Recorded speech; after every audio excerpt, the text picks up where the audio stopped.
The dream of a developed India is taking shape with Japanese collaboration. India's first high-speed rail that will connect Mumbai to Ahmadabad. Honorable Prime Minister Narendra Modi's dream project commences today.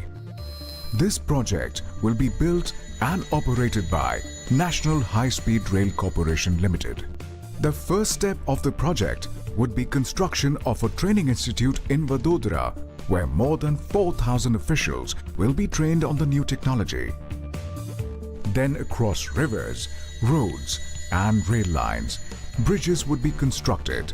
This project will provide employment to over 20,000 people. Oceans, mountains, cities. This rail track will cross all hurdles and surge ahead, boosting development and economic activity for more than 50 million citizens. Built with Japanese technology, this rail will be incomparable. This high-speed train will boost the nation's development and help build a new progressive India. The historic Sabarmati station, which is the starting point of this project, will be renovated.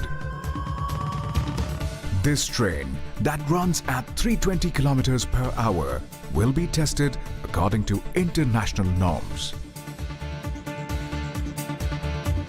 The travel time between Mumbai terminal and Ahmedabad will reduce from 8 hours to just 2 hours.